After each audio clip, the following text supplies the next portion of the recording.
Instagram Live with Tiana today. Instagram Live with Tiana today. And we are talking about trust, honey. Trust, trust, trust. Are you trustworthy on the job? That is the question, and I want to talk about it. Your reputation is everything. Your resume can get you through the door, but what is going to keep you there is if you are trustworthy. Does the boss want to trust you? Can they trust you? How can you be better to be trustworthy?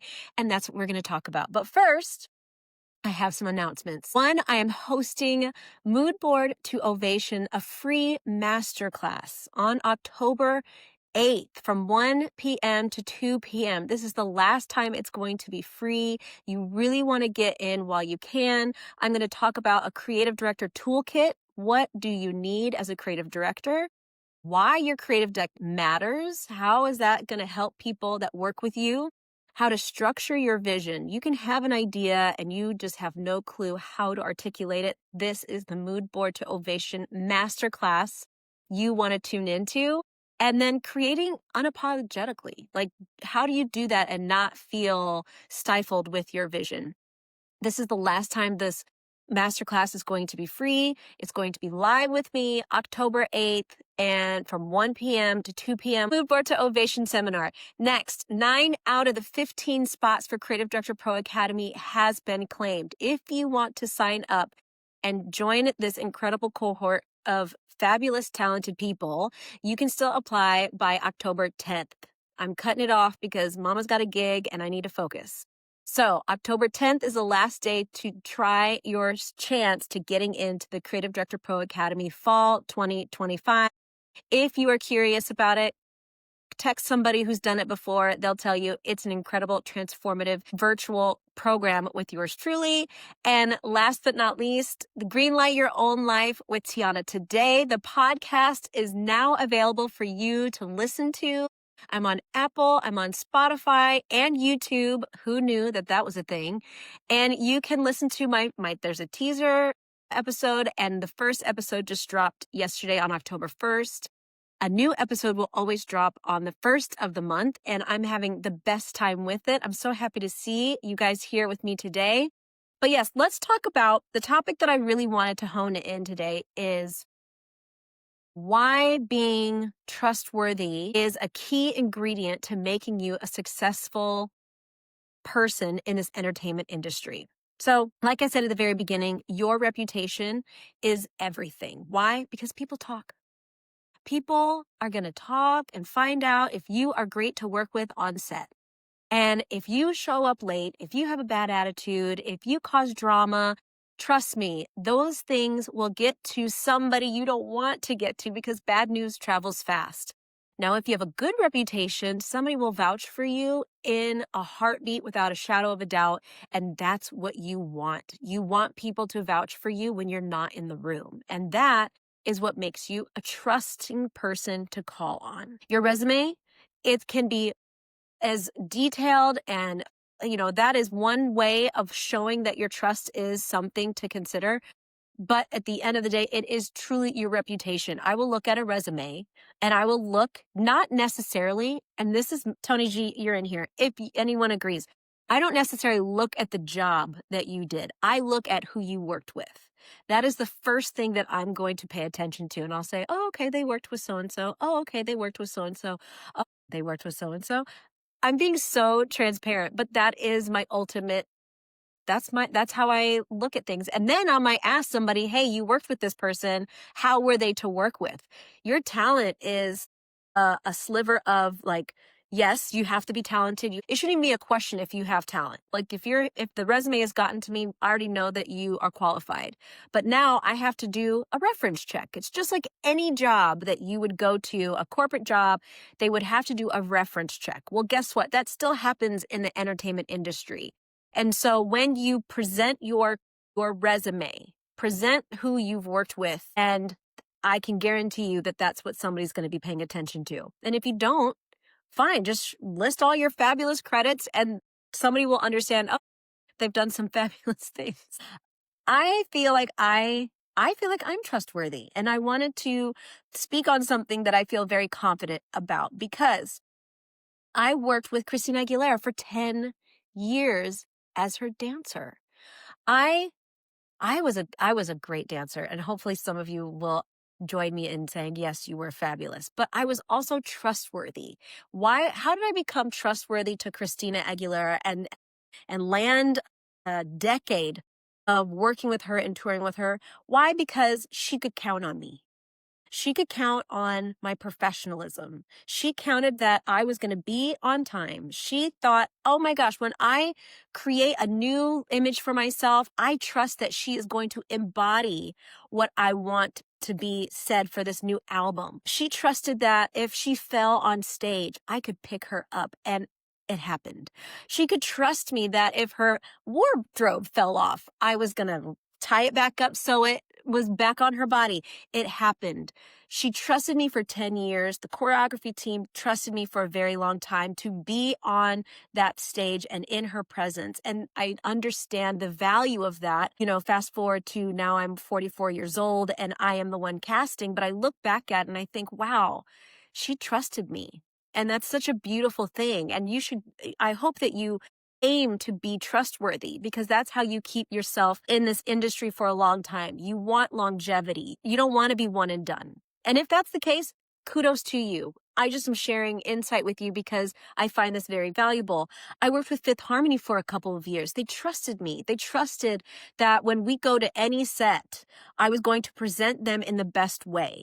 When it comes to the music industry, it's so exposing of an artist. They put so much time and effort into their music. And then visually, what does that look like? So I've been trusted as a dancer for a long time. And then I was trusted as a creative director for Fifth Harmony for many years. And that's a lot of personalities and it's a lot of different shows. And why I was trusted is because not only did I deliver, I was lovely to be around as well.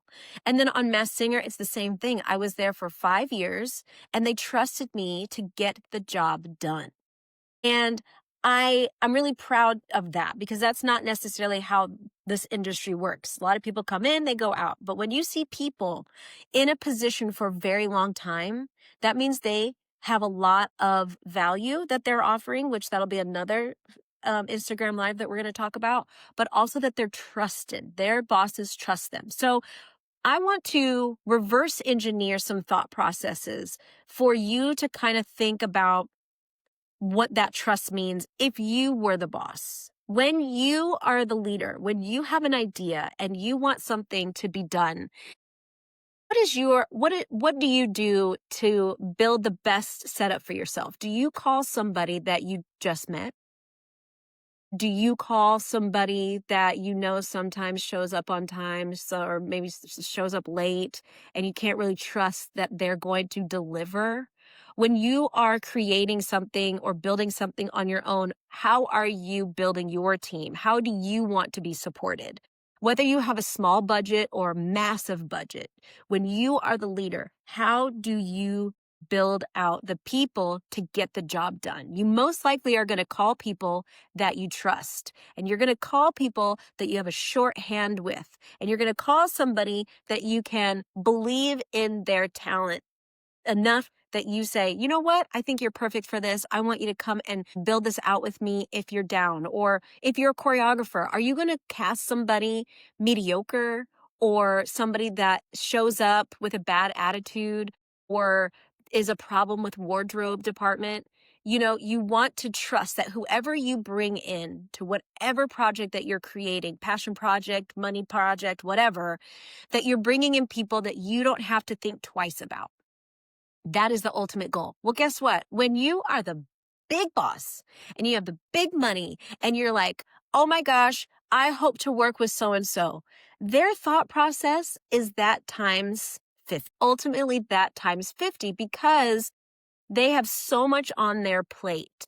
When you are looking at an executive producer or an artist that does arenas, like the big ones that you aim for, they have so much on their plate that whoever they call, they do not want to worry that the job will not get done. They only want to call somebody that they know it's going to be executed, one, on time, Two, that they are going to call somebody that is going to be executed to their level of taste, which that's another variable that is not necessarily equally yoked all the time. As a creative director, it is very hard for me to find somebody who is going to create a creative deck with me with the same vision, same tone, the love of the same font, the love of the same colors, the love of the same style of images. I know that that seems kind of crazy, but it's no different than a boss who is running a big company, a big corporation, a big performance. Like when you're thinking about the Super Bowl, the people at the top, they have to think about, I need to gather everybody that I trust because this has so much at stake. What are the stakes? The stakes, that is like the term of the century when it comes to entertainment. You want to make sure that the stakes that you guys, that is on the table, is not fussed with because so much money is invested.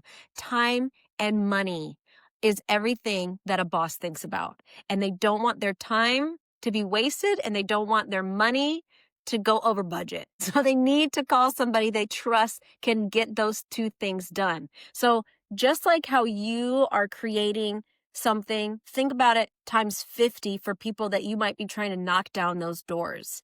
So look, that's what I'm learning and really grasping as somebody who's been the person knocking on doors and somebody now looking to see, who do I trust? Who do I trust to bring with me on the next project? And those are the things that I look at. Now, what if you don't have the experience to show on a resume that you can be trustworthy? There's a couple ways. One, practice. Start putting out your own content. Start building out your own passion projects and putting it out there. Does that make you feel a little vulnerable? Yeah, but guess what? Then you start seeing, oh, this person has a vision. This person can see something through. This person has a bold point of view, which is great. You want to stand out from the bunch. So practice. Doesn't cost anything. You can use your phone. You could put something on outside. You can do whatever to just show that you have the gumption for the next level. Take a class. Okay, so if you want somebody to see you as a choreographer, there are ways to not only take great dance classes, but I know there's choreography classes as well. So get in there to understand the structure of how people are building out these things. I'm going to say it because this is who I am. If you're looking into being a creative director, trust me, I have the tools and knowledge and the formulas that will help you understand what that is. You don't have to want to be a creative director, but if you want to be a part of a creative team and you don't have the experience yet, then you have to take the course. You have to invest in yourself for that next level so that you can show you can be trusted. Well, I invested in myself and I have the knowledge now to be the person you might be looking for. That's the goal. That's the dream. And then don't be afraid to shadow somebody. If you don't have the resume yet, then call somebody, knock on some doors and say, I would love to shadow you for one day. And then you start seeing what that process is. That happens very frequently. I just, when I applied for the Disney director program, and I learned a lot, not only as a director, like how everybody does it, but when I was in the shadowing seat. Oh my gosh, actively listening is so powerful. And you can learn so much by not always talking, not always being part of the conversation, and just absorbing information. That builds your trust meter because you're starting to understand how to be trusted in certain circles. And you're never too old to learn, to shadow, to do anything. You might be too stubborn to try, but you're never too old to just go for it. There is nothing you cannot do if you don't ask that of yourself. I'm living proof of that. I'm constantly learning. I'm constantly trying to figure out what that next exciting thing is, because I'm a creative person, and sometimes you can plateau in certain areas of your life. And so when you feel that plateau, but you want somebody on that next level to trust you, you're like, but I don't have all the information yet. Okay, so how can I apply myself to figure it out? Because I want you to trust me. I want you to know that I'm worthy of your time and your money. That's how I would build your trust meter factor. What else do I have? I wrote down some notes because I feel like this is kind of a deeper conversation. This is what I said. If you don't trust your own instincts, no one else will. And is just the hard truth. Because guess what I have experienced too, and I don't think that this is what anyone aims to do, is that when I have a team, I cannot spend my time coaching the person to build their confidence. I need somebody on my team to come in and say, I got it. Oh yeah, I figured it out. It's already done. Checked. And the second that you have somebody on your team that speaks to you in that way, it is so freeing because then the boss has a chance to do their actual job. So when you don't trust yourself, if you are doubtful, it's very telling. And it comes across in your body language, it comes across in the way that you speak, it comes across in the way that maybe you're too loud in the room. You never want to be the loudest in the room. That is not the goal. You don't always have to be heard. Matter of fact, it's probably better that you are the one I wait. If you have a question for me, I will answer, but I try not to boastfully take over a conversation because I know that there's so many cooks in the kitchen. Okay. So when you are really trying to build a foundation, I'm like, but am I trustworthy for somebody's vision, for the gig that I desire? I need to really start trusting my own instincts and really start trusting in my own talent. I need to really start trusting that I know how to be in a room. Chantal, yes, agree with me. I love it when you guys let me know how it is because and she knows she's done so many shows. So it's like from experience, you want to be able to be trusted, but you have to trust yourself first. Strong and wrong is not a bad thing. I have been strong and wrong, but I will be the first to make a quick pivot and figure it out. You cannot be scared to maybe mess up. Use those mistakes as character building. You take that and you say, you know what? I can actually use this to my advantage because guess what? I will never do that again. I will never make that mistake again. So it's okay to say, oh, I don't know. Knowing that you're kind of in that limbo. You also have to know I need to make sure that I'm making the adjustments if I make a misstep. When I interviewed for Dance Your Ass Off, because it was an interview, this is years ago, and again, you all know the choreography is not my thing, but they were looking for an on-camera choreographer. And in that show, you had to do a wide range of dance styles. And I was very forthcoming. I said, I can do all styles except ballroom. And when it comes to any ballroom performances, I think we should bring in an expert because I want to do that. I want to honor that skill and not fake it because I'm not here for that. Guess what? I became trusted in that moment because they saw that I had discernment. I knew better than to put myself in a position to act like I knew what I was doing when really there was a gray area that I wanted to make sure we got it right. So if you are presented with something and you're like, oh, but I can't tick all the boxes, that's okay. You don't have to tick all the boxes. You just have to be honest about what your strengths are and what your weaknesses are. And if your weaknesses are not that bad, if it's not a deal breaker for whoever is hiring you, then you just set yourself up for success because one, you trusted yourself, you trusted your instincts, you had discernment, you were clear and communicative of your potential boss, and now you just got a gig. So from my experience, I have learned and I have received. I love it when somebody comes to me and they say, Tiana, I can do this job, but I have this date not available, this date not available. And and I look at the calendar, I'm like, not a problem. Or I just smacked. Okay, that was a bit aggressive. Sorry about that. Or they'll say, really like this part of the job, but I'm still working on this part of the job. If I think that this part of the job is not a deal breaker, then I'll say, it's okay. We'll figure it out and we'll make it happen. Now, if somebody says, I don't have this much knowledge in X, Y, and Z, then I say, you know what? Thank you for telling me. And hopefully next time we can make this happen. In the meantime, go study this, and this, so I can hopefully trust you one day so I can call on you. I think what I'm trying to really get to you guys, and I feel like I'm at an advantage because I've been on both sides of the coin, is that when you want somebody to believe in you and to call on you, you have to consider what would you do in their position. And when you answer that, then you can move how you want to be treated, how you want to be seen, and how you hope to build that relationship with that person. Because where I think we get a little caught up is that when somebody's at this next level, and I'm saying this from experience, I'm not saying this because I don't know what that feeling is. I do. I've put people on pedestals.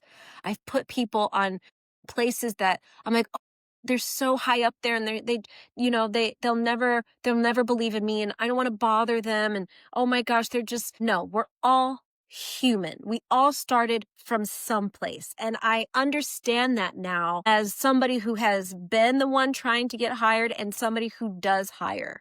And somebody said to me and reminded me of this in a very crucial moment when I was meeting a lot of executives, and they said, Tiana, the one thing that they need is to trust you. And I was like, whoa, you are absolutely right. Because when those people that are in these top tier positions, I'm not saying the people at the top tier positions, because they're still human, they have so much at stake. Whatever pressure they have from their bosses, whatever money restrictions or restraints that they have to deal with, whatever deadlines they have to deal with when they are calling on somebody. And I'm not saying it's always, copacetic. I know that there's some drama, whatever, but let's take all of it out and just consider the basics. They have to call on people that they trust. And sometimes you might look at a project and you're like, I don't understand why they keep getting called. I don't love their work. I don't know what they're doing. It doesn't even have to do with that. It's the fact that they have made a really great relationship with somebody who makes these decisions, and they build a bond, and then they become trustworthy. And then that person at the top doesn't have to worry about anything. You want to be the person that no one has to worry about. And as somebody who has hired people, it is the best feeling when you find that extremely talented person on your team. However you want to make that happen for yourself, it's possible, but just add that question to the equation of, okay, I've got my media kit, I've got my resume, I've got my reel, I've got my social media. Look, I look fabulous. Yes, you look 100% 10, 10, 10 all day long. But another key ingredient that you can't put on paper is, are you trustworthy? And how you are one place is how you should be everywhere. So if you are one place not trustworthy, but you want to be trustworthy over here, that inconsistency can maybe get passed on to the place that you want to be. So be consistent. Be consistently trustworthy wherever you go. I'm proud to say I'm consistent wherever I go. I am here. I'm there. I am with my family. I am through and true. So build the trust factor. Does anyone have any questions? I've just ranted for 24 minutes because this really ignites me. I would love to hear from you guys. Do you feel trustworthy? How have you built trust for yourself? How have you built trust for your team? Do you think about these things like, oh my gosh, I wish somebody would just trust me? Reliable goes with that trustworthy. Yes, you are loved. I love you. And extremely honest and trustworthy. Thank you, Chantal. I love you so much. They want to rely on you so that they can think about the other stuff. And I'm saying that in a position of, you could look at it as a dancer. Like when a choreographer steps out of a room, are you practicing when they step out and working on it to make sure you're sharper? As a choreographer, are you reliable to the creative director and to the director that you're going to make sure that all the shots and everything that they designed are where they need to be? As the creative director, are you reliable to the executive producer so that they know that their show is going to have a great perspective and a lot of wow moments so the audience at home love coming back the next week to watch the show? You are trustworthy. I worked hard and I go the extra mile, and I always want to learn and better myself. Chantal Robson Creative is speaking the truth with me, and I'm the happiest I can be because she is the epitome of that. She's been on America's Got Talent for many years. She is so trustworthy that people call on her to do tours, to do things in Vegas, and you can see it. And she is worthy of calling all the time. And that's something to consider, is like, who keeps getting the calls? People that are trustworthy and that they're reliable. And as much as we want a fancy resume and media kit, which I do encourage and promote, it is showing that there's consistency in there, that people say, oh my gosh, I need to have somebody strong like that on my team, because that's the ultimate goal. We want longevity. We want stability. We want these things in our life of entertainment as freelancers. So how do we get there? We start really thinking about, how can I be consistent? I need to show up. I need to be on time. I need follow through. Clarity, say what you mean and mean what you say. Don't overpromise. I really try to avoid saying to people, oh, I'll get that to you by the end of the night. And if I can't, because I got things, when I deliver great. Try not to overpromise some things. Energy, the vibe you bring matters. Fun, calm equals trustworthy. When the pressure cooker hits, how are you behaving? What is your reaction? Are you cool and calm? If you are stressful and chaotic, that means somebody is doubtful of you. And that's not what we need. You need to stay at bay at all times. And then read the room. You don't always have to be heard. You don't always have to be the one coming up with suggestion. You can actively listen, and that's just as effective. And I've seen it on both sides. I've even done it. I've even been in a room where I did speak up and I thought, ooh, I don't want to feel that way. I'm not that girl. I'm going to make that choice. And you know what? Ever since I did, I keep getting called to the room because I know when to keep it cute. Keeping it cute and putting it on mute is not a bad thing. Just actively listen. But yeah, I think this is a really, really important topic of gaining longevity in this industry. Are you trustworthy? Are you reliable? And if not, how can I be better at being that? Because everyone is worthy of these traits. It is your choice on how you conduct yourself. This industry is small. Bad news travels fast. So you really want to make sure that when you're not in the room, you have a good report card. I'm going to leave you with this. If this is the type of stuff that you like to hear, I promise you, Greenlight Your Own Life with Tiana Today, the podcast, will light you up inside, because I truly believe everyone has a chance to win and step outside of themselves and say yes to everything that you dream of. And again, if you want to join, if you want to sign up and apply for Creative Director Pro Academy, I'm shutting the doors on October 10th because your girl's working, so I got to lock it in. But right now, we've got 9 out of 15. You're so good and speaking such great stuff. I love you too, Chantal. And thank you for interacting with me on this. I really appreciate it. I hope you guys had a fun time. I'll put up this replay. I think this was a fun conversation, something people don't really focus on, but I think it's important. I really appreciate you guys. You know where I'll be every Thursday here at 2 p.m., giving you all the goods. If you guys have any subjects that you want me to bring up, hit me in the DM. Say, hey, will you bring this? Can you talk about this? I'm here for you guys. I'm just talking from my heart. But I adore you. Be the great person that you dream to be, and I'll see you next time. Ciao, ciao for now.